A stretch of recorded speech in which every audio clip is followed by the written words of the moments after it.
faisons finir. En vous, oh mes amis, laissez-moi vous rejoindre. Oh. Ah, Joséphine! Joséphine, que veux-tu faire ici avant ton temps? La vie ne veut me quitter. Et la mort tarde. La mort tarde tant. Oh mes amis, aidez-moi. La vie se grippe et s'accroche à moi quand je suis si lasse. Attends, Joséphine. Attends ton heure, elle viendra ton heure. À chacun la sienne, Joséphine. Mais où est-elle, celle que j'attends depuis si longtemps, hein? Où est-elle, la bienheureuse que j'attends? Elle m'a oubliée, moi, qui ai vécu ce siècle de terreur et d'épouvante, moi qui suis si lasse que je ne vis plus. Oh, Joséphine! Joséphine, elle ne tardera plus la mort que tu appelles. Elle vient, elle vient. Un jour, tu vivras de tes peines et de tes joies. Tu nous rejoindras et tu giras avec nous. Dites-lui qui tarde tant, qu'elle l'a oubliée, la Joséphine Larguy de Moret, et qu'elle vienne me prendre la gratte comme elle vous a pris.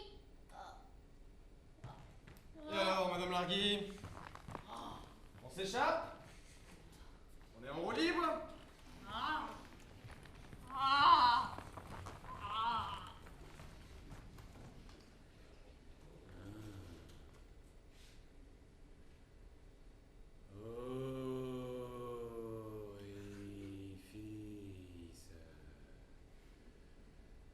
Ton orifice. Je veux ton orifice. Offre ton orifice. Je vais le lécher. Moyen, hein? Je vais le boucher. Oui, bon, bah c'est bon. Adolphe? Adolphe. Je sais que c'est toi. Sors de là, je sais que t'es là. Fais pas le mort, sors de ton trou.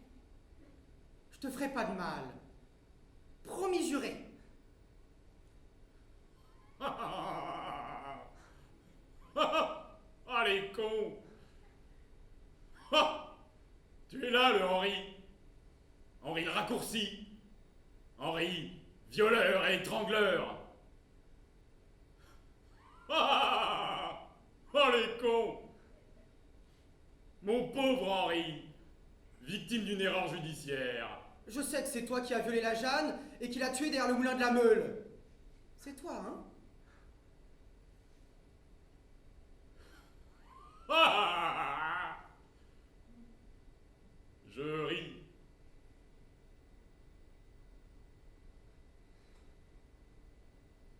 Bonjour! Bonjour! C'est moi, l'idiote du village. Il y en a toujours une sur un banc de la place de la mairie. Qui suis-je?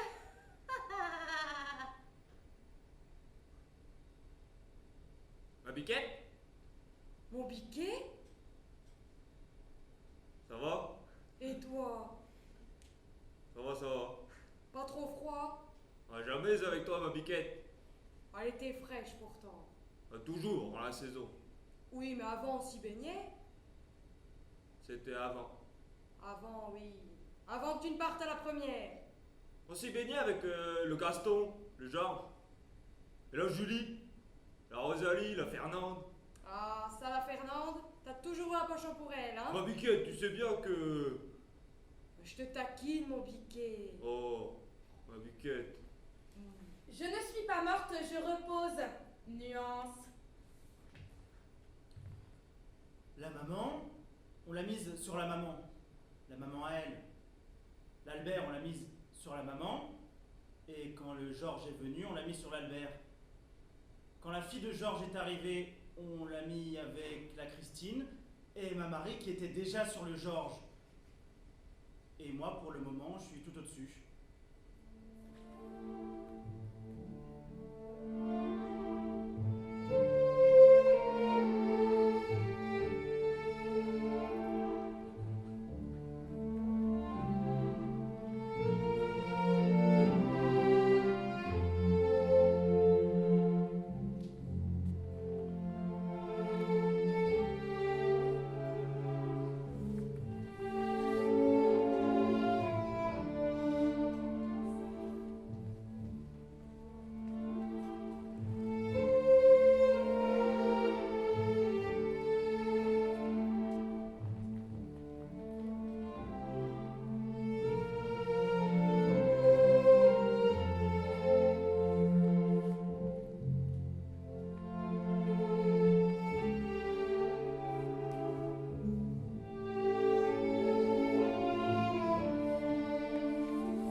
Chère maman et cher papa, voilà quelque temps que je suis ici. Je ne sais pas exactement, mais ça ne fait rien. J'ai juste envie de vous parler. Pour moi, tout va bien. Ne vous faites surtout pas de soucis, surtout pas. Je n'ai pas pu voir comment était la vie pour la regretter assez. Et le peu que j'ai pu entendre lors de l'enterrement m'a convaincu que je n'ai rien manqué. Mon seul regret, c'est vous que j'ai laissé là-bas. Voilà mon inquiétude. Qu'allez-vous devenir sans moi? Comment allez-vous vous débrouiller dans la part qu'il vous reste à vivre?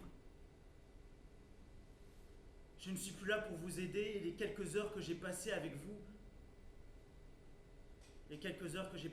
ont suffi à m'attacher à vous. À ton haleine de tabac froid, papa. À tes seins gorgés de lait sucré, maman. Et je suis sûr que nous aurions fondé une belle famille. Oui, je vous aurais aimé et haï comme un bon fils. Enfin, vous savez sûrement cela mieux que moi. Voilà les quelques mots que je voulais tout de même vous dire et que vous n'entendrez peut-être pas. Mais rassurez-vous, je me porte bien. À bientôt. Je vous embrasse très fort. Votre fils Jean.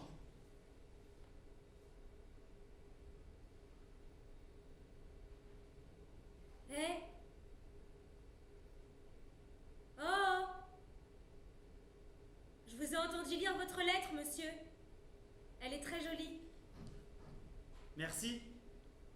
Mais tu n'as pas à m'appeler monsieur. Tu ne me connais pas? Non, monsieur. Je m'appelle Jean Blandin. Moi, c'est Violaine Blandin. Tiens, on a le même nom. Ce n'est pas étonnant. Je suis ton frère. Mais je n'ai pas eu de frère. Je sais. J'étais encore bébé quand je suis mort. On n'a pas eu le temps de se rencontrer. Donc je suis votre sœur? Tu peux me tutoyer, tu sais, entre frères et sœurs. Moi, Noël Rochon, je n'avais aucun talent. Désolé.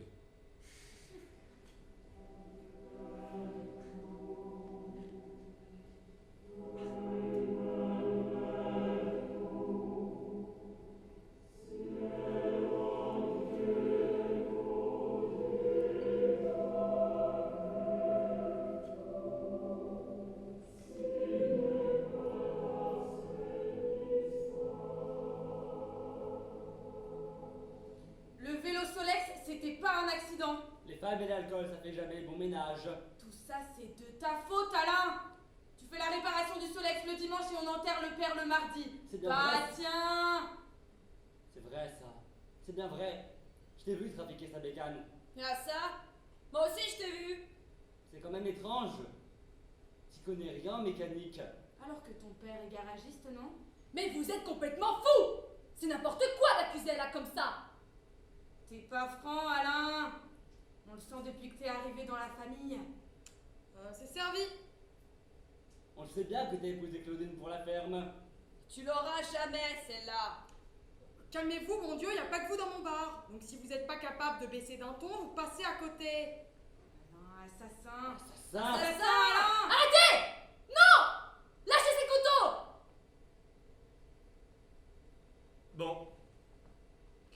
C'est à peu près ça qu'il s'est passé. Bon, pas très simple. Je comprends pas tout. Et comment je suis arrivé là? Et quoi? Bon, il y a des choses qui m'échappent. Vélosolex, Vélosolex, Vélosolex. D'après le médecin légiste, date et heure du décès, 17 août 1964 à 16 h. Cause du décès, la victime a reçu de multiples coups de couteau. J'en dénombre 7. 2 dans le bras droit, 2 dans l'épaule gauche, 1 dans le ventre.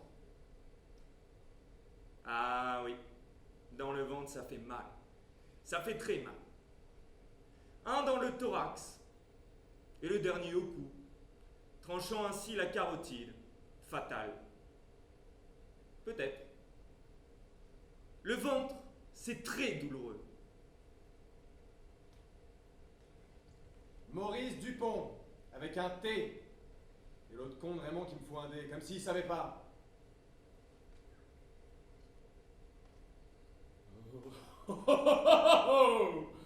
Le bel orifice. Adolphe, rentre, tu vas te faire mal. Bonjour. Bonjour. C'est moi, l'idiote du village. La bave aux lèvres et le regard débile. Enfermée au service psychiatrique de Landon quand ma mère ne pouvait plus me calmer avec les 14 Valium par jour. 1 an à crier, hurler derrière la grille. 1 an à griffer les murs, taper contre la porte, pisser sur moi et bouffer mes excréments. Oh, typique, disait le docteur. Typique. Pas d'ange, pas de harpe, pas de prairies fleuries. C'est des craques que racontait le curé. Que des craques. Amandine, des putes, viens pas nous pomper l'ambiance. On est bien ici. Ah, on est bien. Mieux que... 1000 fois mieux, ma biquette. Oh, mon biquet. C'est vrai qu'elle était fraîche. T'as bien fait de garder ton châle. Jamais je serais partie sans mon châle. Ouais, c'est loin, ma biquette. C'est loin, mon biquet. On a bien fait. On a bien fait. On a eu notre compte, n'est-ce pas, ma biquette? Bien sûr, mon biquet. On pouvait pas demander à Gilbert tout le temps. Il le faisait volontiers. On pouvait quand même pas. On a été gâtés par notre fils. Ah, il nous a gâté, notre Gilbert. On aurait dû lui laisser un mot. Bah, il aura compris, ma biquette, ne t'inquiète pas.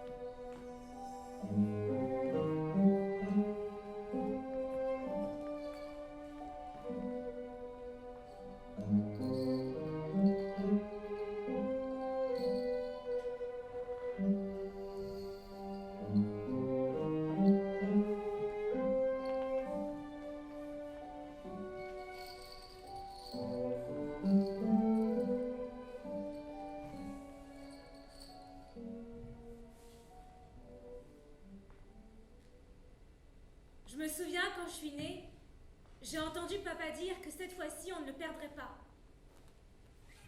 Il parlait de moi, je pense. Mais ils ne m'ont pas gardé longtemps. J'ai juste fêté mon 4e anniversaire et après je suis morte. Ils ont dû pleurer beaucoup. Il pleure encore. C'est pour ça que tu leur écris une lettre? Pour qu'ils pleurent plus? Oui. On les reverra, papa et maman? Bien sûr. Ils viendront nous voir bientôt. C'est quand bientôt? Bientôt.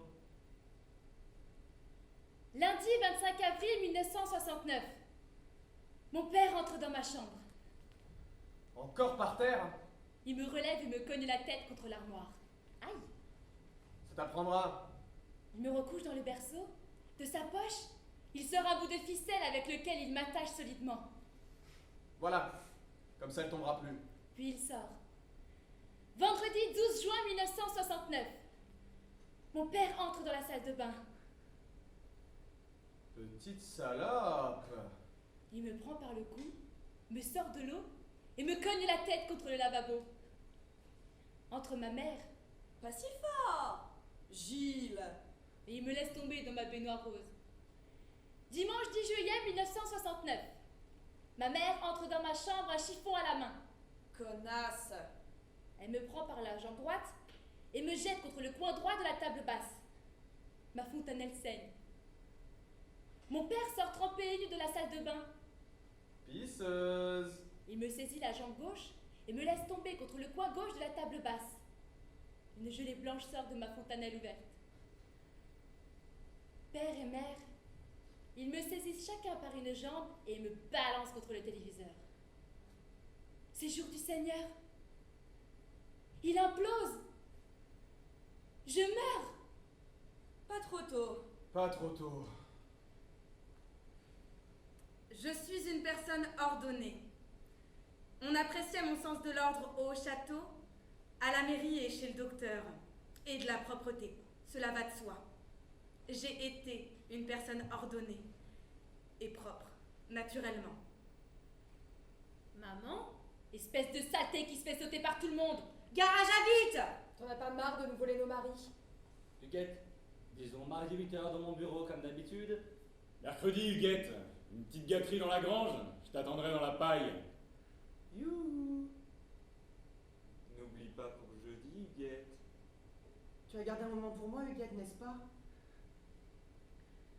Ainsi donc, quand les pompiers de Landon m'ont sorti du lac des Bluets, avec le docteur Lemoine pour l'autopsie, le Fabrice, mon mari, pour reconnaissance du corps, le Reboul, adjoint au maire, pour l'acte de décès, et le fils Lespinasse qui passait par là en vélo, et le Georges Vinchon qui était dans le champ, ils ont pu admirer ma culotte toute propre.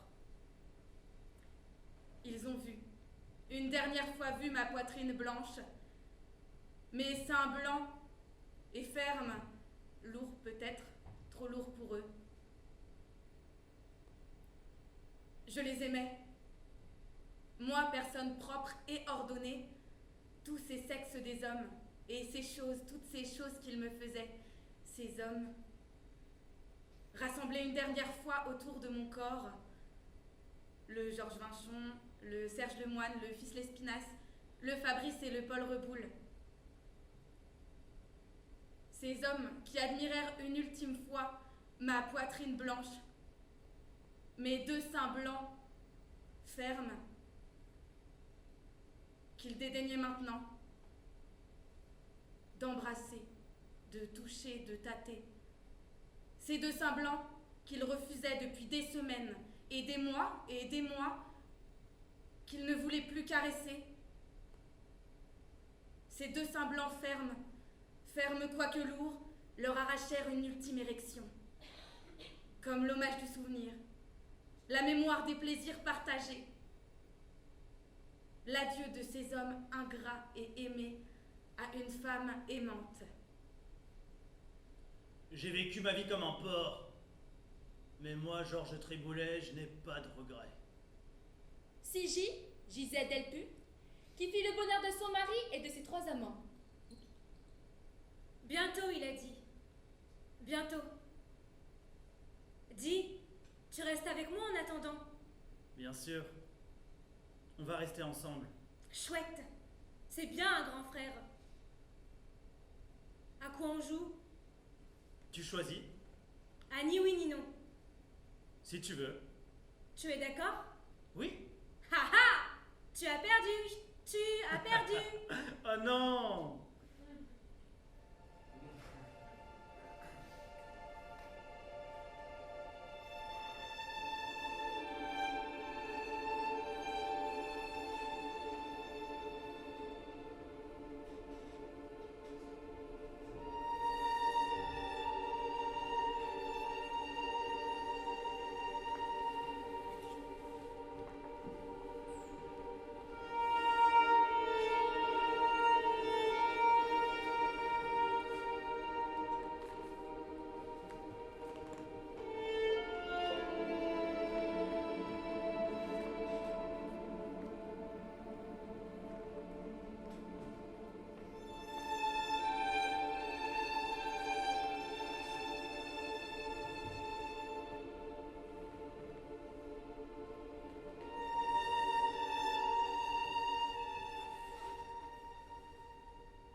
J'en avais encore dans ma tête. Pas tout dit, tout écrit. Me restait plein de lettres découpées dans le journal. Plein de différentes, de jolies, des petites, des grandes. Tout plein dans le tiroir du buffet qu'il me restait pour écrire tout ce que je savais encore. Que c'était le Georges qui avait trafiqué le frein à tambour du père Jules, qui dégringolait la Grande Côte et qui a heurté la Marguerite du Gaston qui rentrait à l'étable. Que la Juliette Bigot disait à son mari qu'elle allait tous les jours à la confesse et le samedi fleurir l'hôtel, et qu'elle retrouvait le Léon derrière la grange au foin.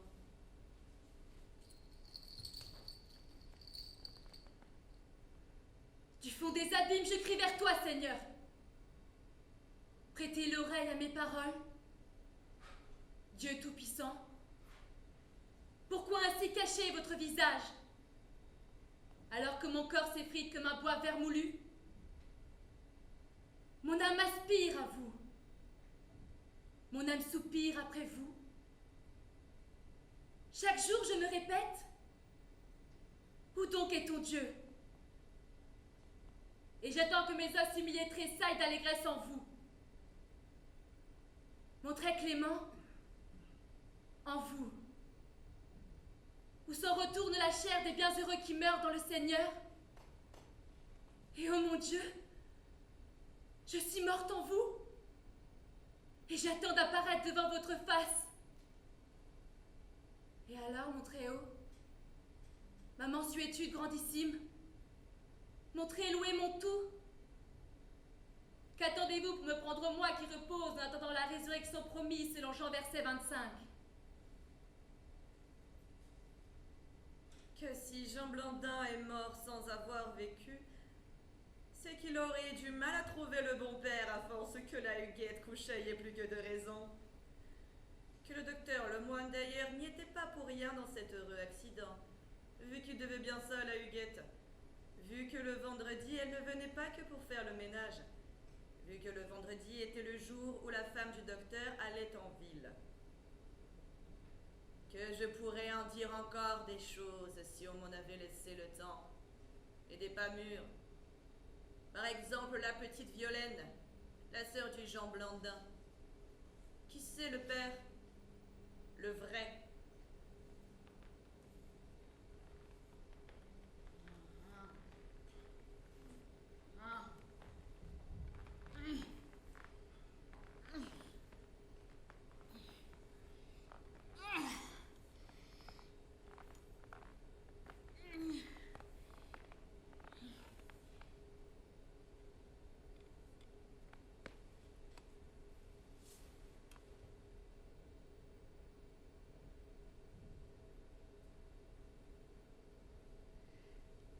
Pourquoi remonter si je suis sur la pente descendante?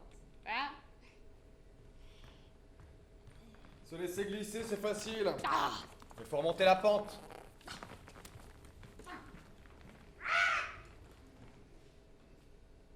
J'ai glissé dans l'orifice.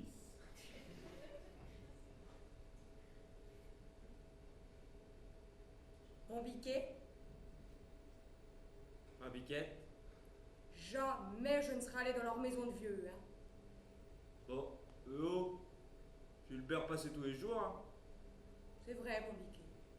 Il ne nous a jamais rien demandé. Jamais. Et si tu étais parti à Momo? Ben n'y pense plus, mon biquet. On pouvait plus continuer. On pouvait plus. Même si elle était fraîche, hein. En automne, on s'y baignait plus. Tu as raison, ma biquette. Mon biquet, Ouais, embrasse-moi. bien sûr, ma biquette. Trop étroit cet orifice. Adolphe, arrête de faire le difficile.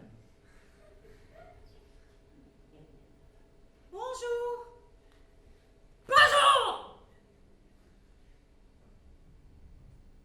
Comme après un an passé à l'hôpital, j'étais toujours aussi idiote, je suis rentrée à la maison avec maman et papa.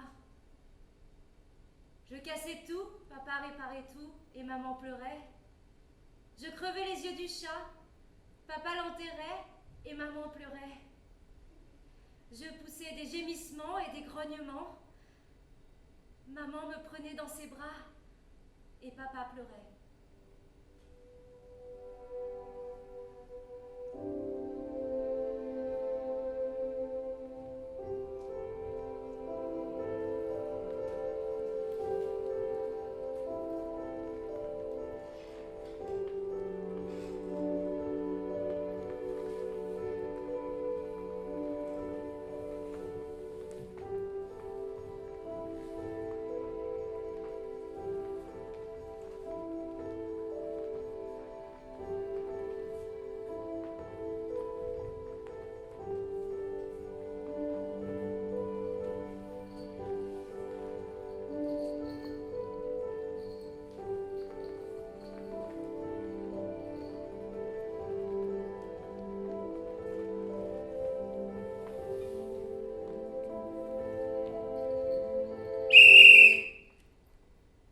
Excusez, mais c'est vrai quoi. À l'arrière, ils avaient pour la vie facile, hein. Ils crevaient la dalle. Effort de guerre, réquisition, travail obligatoire, emprunt patriotique. Et le tabac. Parlons-en du tabac. Rationner qui était le tabac à l'arrière pour pas nous en priver nous. Alors il faut pas dire que tu les planqués. Ceux de l'arrière? Que ceux de l'arrière, c'est la coulée douce. On peut pas prétendre, hein les gars. Oh, ça on peut pas, hein, c'est calomnie, pire. La camaraderie virile et la fraternité des combattants. Oh, l'amitié indéfectible des poilus. Et les pipes fumées le soir quand les combats se taisaient. Oh, taisons les combats, et les corps déchiquetés, et les corps décomposés entre les lignes. Oh, et les corps amputés dans les boyaux. Ah, taisons tout cela. Positif, les gars. Oh, solidarité des gourbis. Ah, tu qu'on s'amuser. Peut-être qu'il manquait les femmes, mais... Parlons-en des femmes. Dis, Léon. Quoi, Léon? Calme, tu vas encore. Mais moi, je veux en parler des femmes. Des femmes aux cuisses d'amande que je n'ai pas léchées. Des femmes aux seins lourds que je n'ai pas caressés. Moi, je veux en parler des lèvres que je n'ai pas embrassées, des sexes que je n'ai pas fait crier. Positif, Léon. Quoi? Moi, je veux en parler des réveils dans les draps blancs que je n'ai pas connus. Des corps nus qui jouent à l'émoi au plaisir des sens. Allez, Fio, tu te fais du mal. Ouais, quoi? Vous préférez que je rajoute sur la plaque Léon Barbin, dit le beau Léon, mort en puceau pour la France, vous voulez ça? Barbin Léon! Je vous ordonne d'arrêter. Capitaine, avec mon respect, la guerre est finie, la censure abolie, j'ai le droit de... Écoute, Léon, il y a vraiment... Arrête. Léon n'écoute plus. Léon en a marre, Léon ne se tait plus. Positif, on avait dit. Et vrai, Léon, on était tous d'accord. Soldat Barbin Léon! C'est la cour martiale qui vous a... M'en fous, mon capitaine. Mon ami! Pensez à la reconnaissance de la patrie, aux emplois réservés, aux pensions d'invalidité, aux monuments élevés à notre gloire.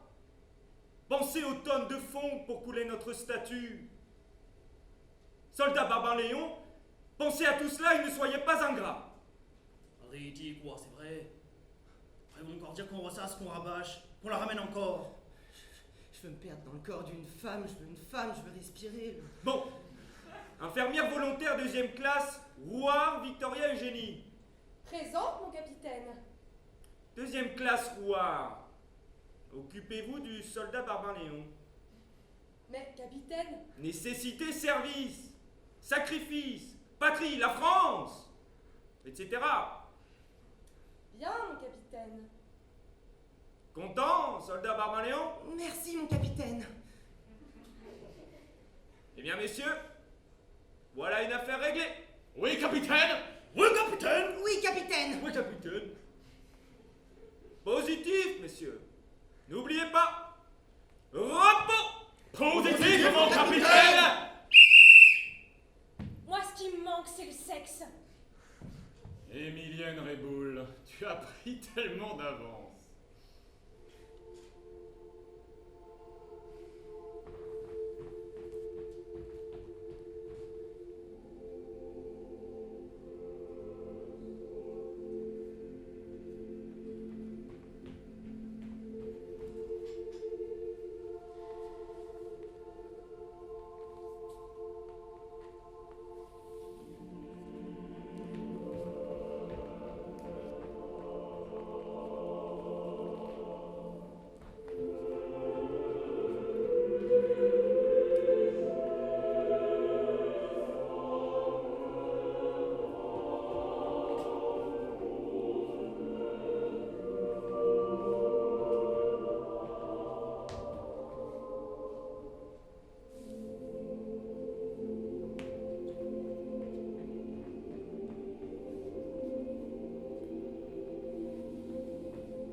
J'étais vraiment l'idiote typique, avec mon sourire béat, à rester là toute la journée sans bouger, avec cette mare de bave à mes pieds, et à rentrer pour casser ce que papa avait rafistolé. Mais bon, typique pour une idiote de village typique. Je ne pouvais rien dire, mais rien de rien, rien ne sortait. Sauf que, quand maman m'a fait boire du terralène mélangé à de la grenadine et qu'enfin j'ai arrêté de respirer, alors là, c'est venu, mais d'un coup d'un seul. Je me suis mise à parler. Typique, pour une idiote typique. Alors, qui suis-je?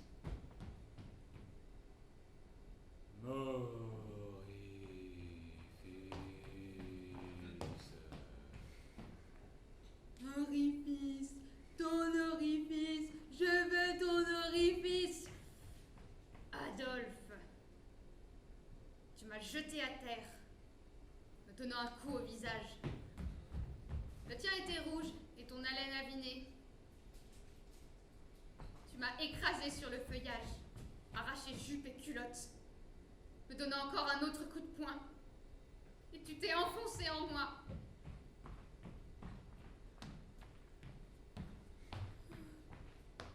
Tu as étreint mon cou de tes mains terreuses, grogné, jeun, mais toujours serré. Serré encore pendant que tu me pénétrais. Et c'est comme ça que je suis morte. Et c'est comme ça qu'ils ont exécuté le pauvre Henri Levrault. Ah, il était innocent.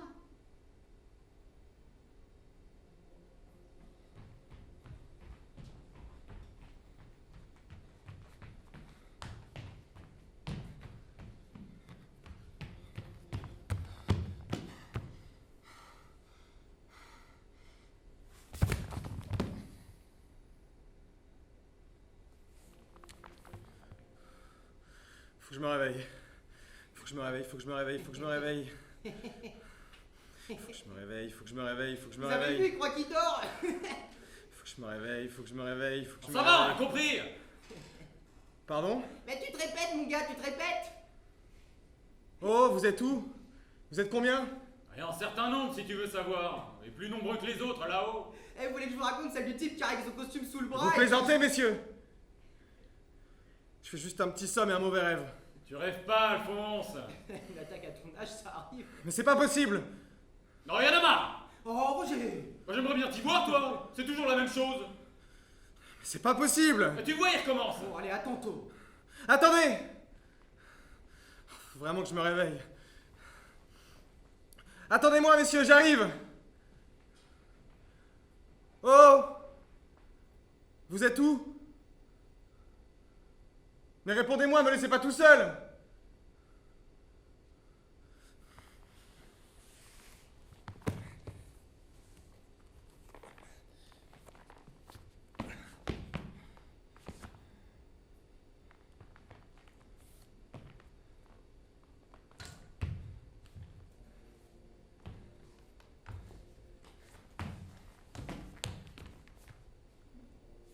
Ahurissant! De quel droit, non mais? Ils ne peuvent tout de même pas faire n'importe quoi. Il y a des lois.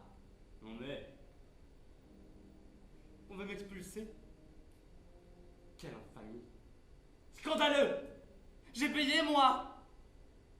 Moi, Abel le Tourneux. On veut me reloger à l'ossuaire parce que les lettres sur ma tombe s'effacent. Parce que plus personne ne se souvient de moi.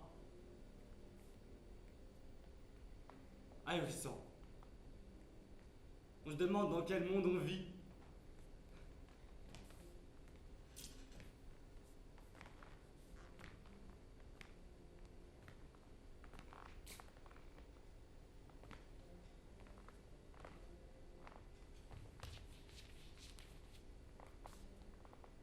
Joséphine Larguy, 1902-2021. La vie m'a gâtée, la mort m'a comblée. Comme une fleur brisée au souffle de l'orage, la mort m'a ravie au printemps de mon. La mort m'a ravie au printemps de. Ah zut, j'oublie toujours la suite. La mort m'a ravie au printemps de. Oubli. Éternel oubli.